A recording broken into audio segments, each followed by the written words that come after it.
more Paper Mario.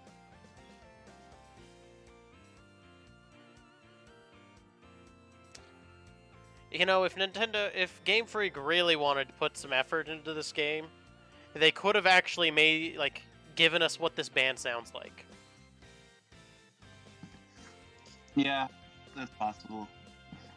It would probably sound awful, but yeah. Or it might sound weird, I guess. I mean, but it'd still be just kind of interesting and something different. Yeah. I guess right now is where we could do my closing thoughts on this game. Yeah. So I will say, base game, I do not believe was worth the full $60 price tag. There was... Because, unless you are a diehard Pokemon fan, you would feel, a little annoyed at the $60. Yeah, well, and even if you're, I would consider myself, I was a diehard Pokemon fan for the longest time. But there just wasn't enough content, and the game was far more linear than it has been. At least it felt more linear than what I'd consider to be a good Pokemon game. My favorite Pokemon game is Gen 2. Gen 2 is one of the least linear Pokemon games because you can, I think after you beat the 3rd gym, you can just about go wherever you want. You can go straight to Gym 7 after beating Gym 3. Yeah, but the problem with that is that it's not like a big deal, but it's just level scaling in Gen 2 is weird because of it. Oh yeah, well, but I was I love Gen 2, and I love Heart Gold, Soul Silver. Favorite games in the entire franchise, hands down. Oh yeah, those are great games. But it's I felt that this game had the potential to be less linear because of the way the wild area is, and if they just there's lore, it's oh, there's all these minor league gyms. Had they let you do minor league gyms and go out and spread out and do gyms in different orders, I think that would have been a far more interesting experience. What would have just been being able to do gyms in whatever order you wanted. Mm-hmm. And it would just scale based on how many gyms you've beaten. And that would be, I don't think that would be all that difficult to program. No, it wouldn't. Relatively speaking. I think then my next big problem with this game was they had a lot of tell don't show. So it's oh, this big thing is happening. Let us tell you how it was resolved because it was resolved off screen. Yeah, with Leon and the giant Meowth in that one scene.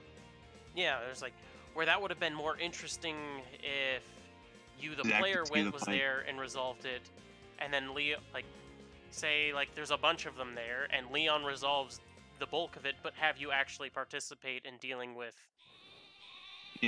all that stuff.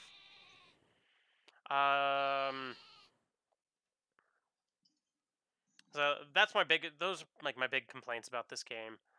I do enjoy, I think the character design for both Pokemon and characters is really well done in this game.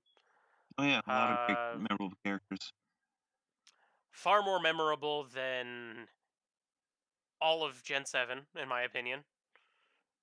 I kind of don't remember Gen 7. It's the only person I really... Well, I remember Hao and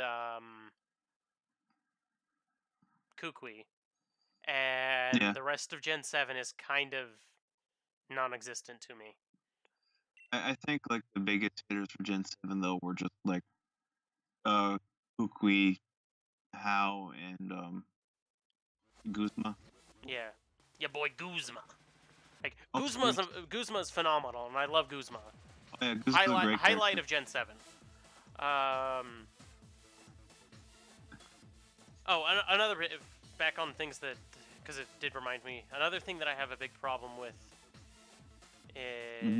with Sword and Shield is that there's not... towns themselves aren't like, oh, they make it look big, but they're really like there's a whole lot of nothing. It's as big as they were back in the GBA days. Yeah, they're about as big as they were in the GBA days. Only they only look bigger. There's not actually more there.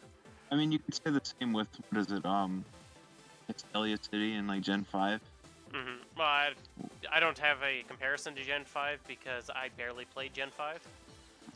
I think like Saffron City, but like with longer hallways. Yeah. In between like.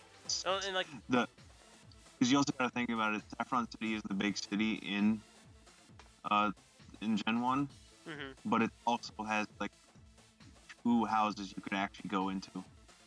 I think there was 3, but yeah. My point stands. Like of the. But I think the limit that like Saffron City had was a limit on the actual hardware and space. No doubt about that. But like the big issue I have here is like you've got all of these towns where it'd be really cool to go and explore stuff, but they're basically just hallways. A little bit. Like that's a big problem that I have. Or like there's. But to be fair, that's just like a lot of Pokemon. It's not yeah. just hallways. It's basically just a series of hallways that are disguised to not look as much like hallways. Yeah. But character design, I think, is great. Game definitely should have had voice acting with the way they did animations and stuff. Even if it was like a fictional language and not actual like English, if it had some form of voice acting, I think it would have been better. For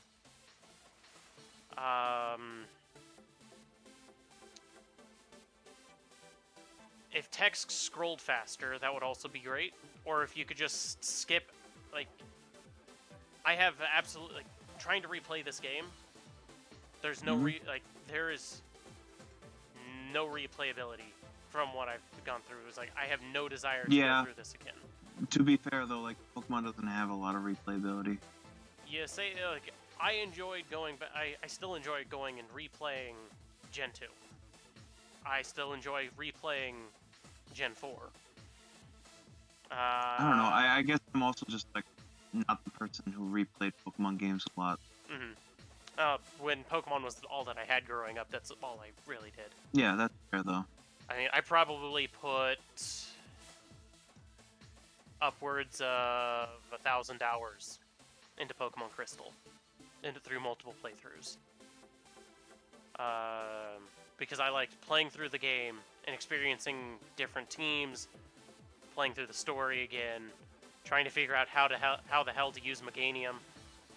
I didn't actually enjoy using Meganium. I thought Meganium sucked, and it still kind of does. It's got decent defenses, but it's not like a great Pokemon. Yeah. It is a punching bag. It is a stall machine. Bit. But yeah. But back onto this. I think if this game was sold at the with the DLC, if it was sold at the $40 price tag that previous Pokemon games were sold at, I think it would be worth the much price. At that point, $40 for the game and the DLC is a little. Well, honestly, this game didn't have post game. The post game was the DLC. That's true, but at the same time, would it hurt as bad if the game launched with all the DLC stuff at 60? I think it would have been more palatable if it launched with all the DLC stuff at 60. Oh shit, Also, you're just straight up giving $1 million, okay. Yeah, you're giving a lot. And every time you do this, the ball guy gives you something. It's a random Pokeball. Or like a ball-shaped item. Here's 100 more Pokeballs. You've only got 500 of them. But, you could sell all of them and then buy 500 and get 50 Premier Balls.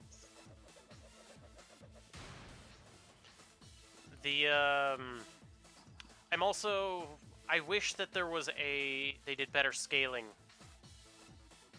with this game, or like they did in Black and White and Black and White 2 is they had a hard mode. Their hard... Yeah, but the hard mode was locked behind, like, such bullshit. Yeah. But just the fact that they had it, I was like, that's cool, and adds a little bit of replayability to it. Or if they had gyms rather than designed around types, if they had them designed around... Like, they kind of had Raihan's designed around gimmicks. Like his weather gimmicks. If they had more gym... Like, if they had the minor gym, or the minor league gyms based around the types, but then the major league teams based around... Like themes? Yeah, theme, like, themes like... themes or like combos? Yeah. So if they had items, they had, like, trying to, like, teach you how to play the game at a higher level than just, I hit A and win. If they teach you things like gyms that are there to teach you about terrain effects, if you had gyms that teach you about choice band and choice whatever, and how that affects your Pokemon. Gyms that teach you about how to play in double battles and double battle synergy. I think that would be good, but we didn't get that. Those are things, again, just things that I would have liked to see in a Pokemon game. Other things, I wish the base wild area was more similar to what the Crown Tundra was than what it actually is. Simply because with the Crown Tundra, it was cool, like, going out and exploring things. And yeah, because the game just told you, hey, you could do this or this or this first. And I thought if the Crown Tundra was what the wild area actually was, again, I think the $60 price tag behind it would have been great. Yeah, in all transparency, a bunch of stuff in the wild area if they really wanted to. For all transparency, I didn't actually buy this game. My roommate did. He stopped after like the third gym because he's like, I'm not being entertained by this game. This game is a joke. He hasn't played Pokemon since Gen 5. And he's like, this game is ridiculously easy, and they're just handing me things, and I'm not earning anything, is what he was saying. And so he basically gave it to me to play and do whatever, and I bought the DLC because I figured it'd be worth streaming. Yeah. But yeah, so that's my thoughts. Is the Crown Tundra was good, the Isle Armor was trash. There's nothing good in the Isle of Armor except for the Pokemon that they added. The Isle of Armor was complete the Isle of garbage. Armor felt like bare bones. It felt like there was almost nothing to it. Somebody else I heard when there's like they did a breakdown of the DLC. It's of the $30, the Isle of Armor would be worth $5. Yeah, that makes sense. They did not believe Crown Tundra was worth that $25 price tag, because that's basically half of what what an old Pokemon game would be. But the Isle of Armor barely would qualify as a $5 DLC. I think the Max Raid Adventures is really cool. I wish that there was... I wish it was more of a dungeon crawl than it is. Yeah. But yeah, those are my thoughts. With that, I say if you really, really like Pokemon, definitely worth buying. Yeah, if you're getting all of it, if you're just getting the base game, do not waste your time. If you're getting all of it, though, maybe wait until you can find it on sale, because $90 is... It's a lot. It is way too much. I won't say anything. I didn't think it was a fantastic game, but I didn't hate it. Yeah. I had fun playing through it, and I enjoyed the nonsense they came up with. I think the Dynamax mechanic is interesting. I still personally prefer Mega Evolution over it, but I think I thought Mega Evolution was more interesting along the lines of highlighting. Basically, it allowed certain highlighted Pokemon made them more interesting. Yeah, but also at the same time, it just became like a queen in chess, where you're just almost you gotta protect the It's queen. just like I just win. But yeah, that's Because you're also just setting your game plan around that one Pokemon. And then they gave, had they just given Mega Evolutions to less used and not Charizard twice. Yeah. Mewtwo was cool though. I thought Double Mewtwo was kind of neat. But yeah. Anywho, let's end our thoughts there. I give this game it was okay. Out of perfect. I gave it a solid 4. Yeah. Out of. Ugh. Sounds reasonable. Join us next time where we continue to do more bullshit. It's good. I don't think it's that bad as people say it is. It could have been worse. Yeah, that's definitely true. It could have been Let's Go. It could have been a 3DS game. Bye-bye. Bye.